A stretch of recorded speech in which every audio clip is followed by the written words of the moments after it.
Hey creeps! Have you ever felt completely enamored by a piece of home decor? Like you felt it in your bones that you specifically were meant to have a piece of decor in your life?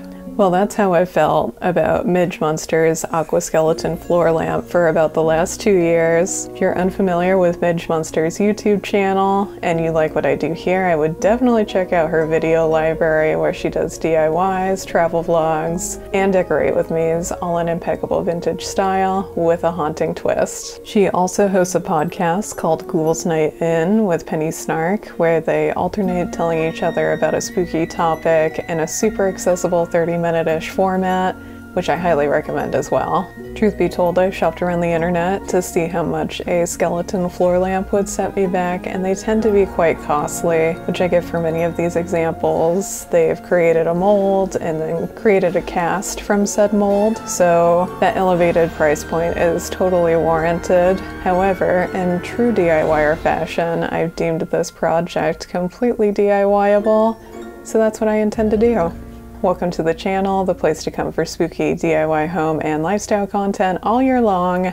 Let's go make a skeleton floor lamp.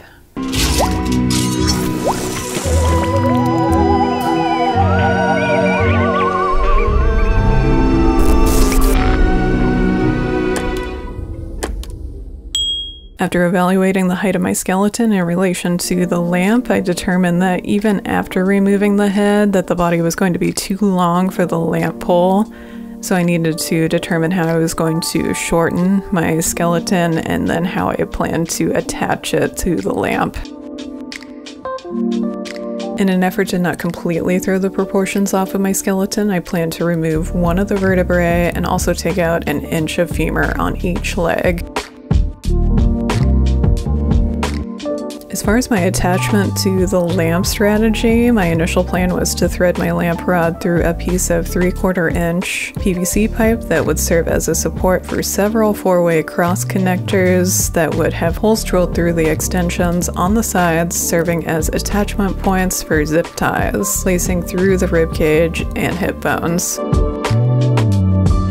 This plan would have required me to remove the wiring from the socket so that it would fit through the PVC pipe, which I started watching some YouTube tutorials for and was only moderately intimidated by.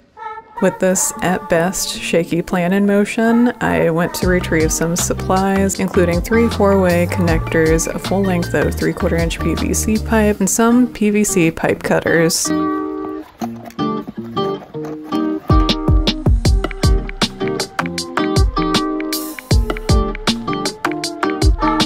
I purchased the skeleton from World Market last Halloween season because I liked the overall shapes of the different bones of the cast. You know, that uncanny valley effect that happens when manufactured skeletons don't look quite right, and that it was black, so that meant I could skip painting. While contemplating my attachment strategy further, I figured I could at least start by disassembling and shortening my skeleton friend. With this particular skeleton type, it appeared that the skeleton front and back above the hips were cast separately, placing the seam along the side of the spinal cord. The screws holding the halves together were strategically placed all along the back to be discreet, which made it easy to remove the head. I was able to use those PVC cutters that I purchased for the shortening process, and I was really pleased with how clean and straight the cuts were.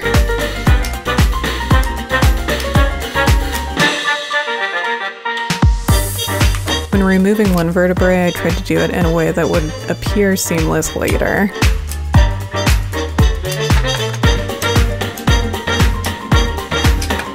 I decided to remove the inch from the femurs right above the screw, keeping the femur front and back together. This particular area seemed to have the most consistent circumference, making the cut less obvious when I matched the 2 halves together again.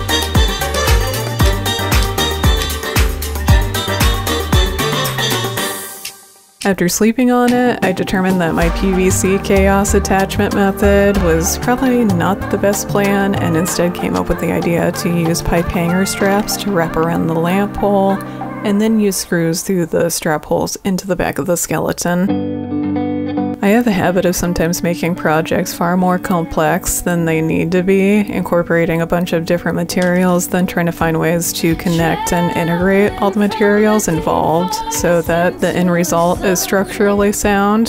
This project is another example of this, and like Avril said, why do I have to make things so complicated?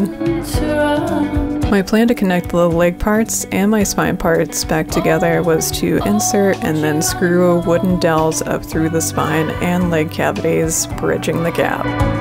The issue was that the legs and spine weren't hollow, so I first had to remove the waffle-like grid that I found on the inside. I did this by removing the screws to separate the halves of the area I wanted to hollow out, and then using a combination of my drill, craft knife, and some needle nose pliers to remove all the plastic bits gradually.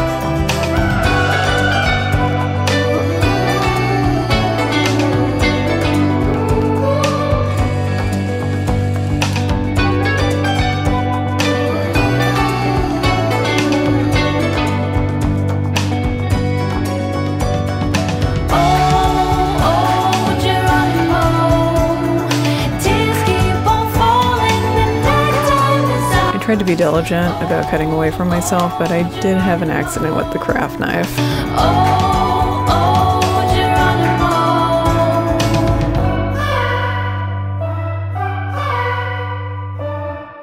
To cut my dowels to the proper size, I took measurements of the two sides being connected and repeated these steps for all 3 dowel cuts.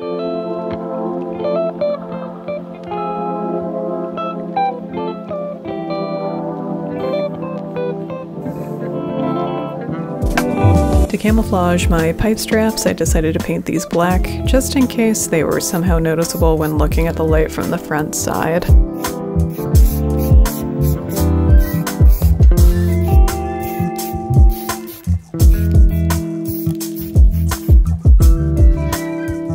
Using a miter saw, I cut my dowels at the measured lengths.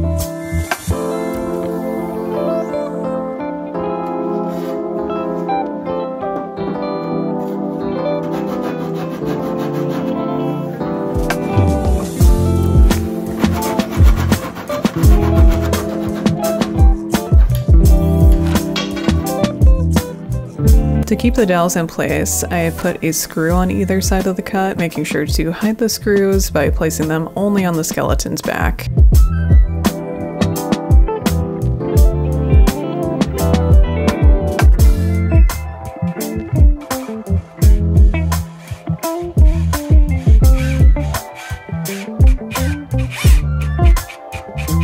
After trying out one of the legs, I noticed there was a little bit of a gap where you could see the dowel. To avoid this, I decided to backtrack and paint all my dowel cuts black.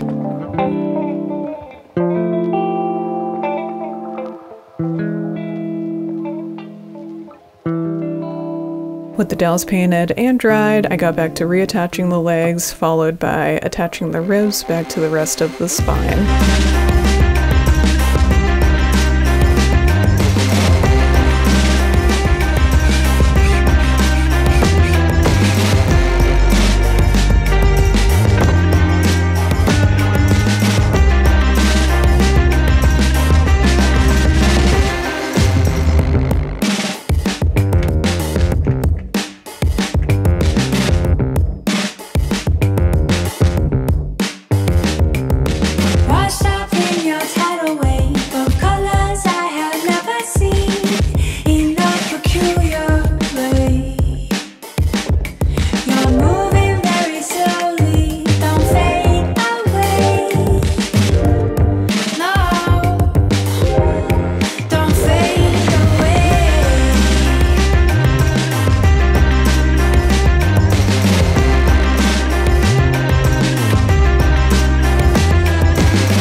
eventually came up with my support dowel lengths, I didn't realize the back of the spine still connected to the ribs was its own piece. This made it so even after screwing the dowel on either side of the cut, the rib cage still lifted off the legs.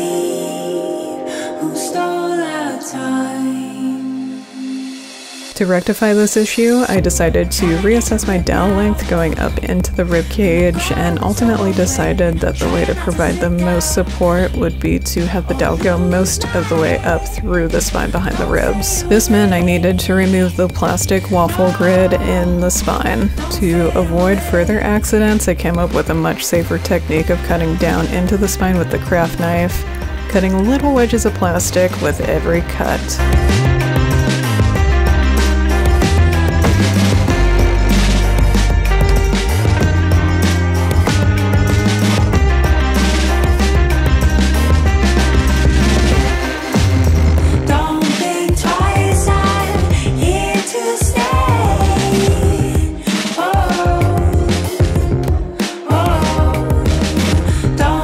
After hollowing out the spine, I took measurements for the new dowel length, then reattached it to the rib cage.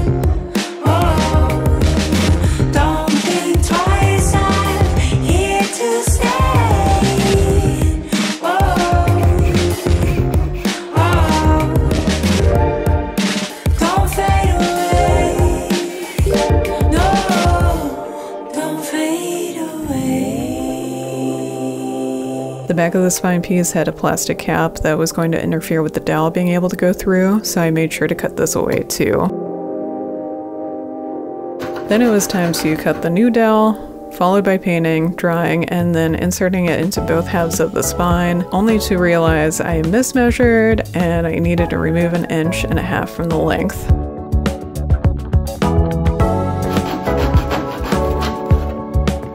After some moral support kitty pets, and finally the correct dowel length in hand, it was time to assemble the skeleton.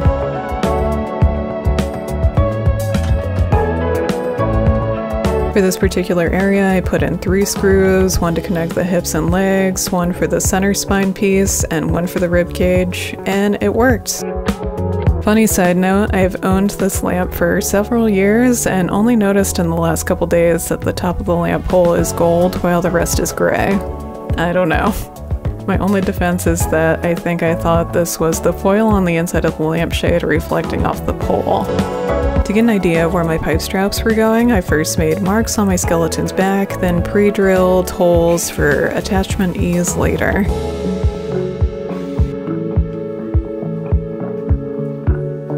Since I have just an average number of hands, I found taping the skeleton to the pole during the attachment process made this step a whole lot easier. In total, I used 3 pipe straps, 2 in the rib area, and 1 at the hips.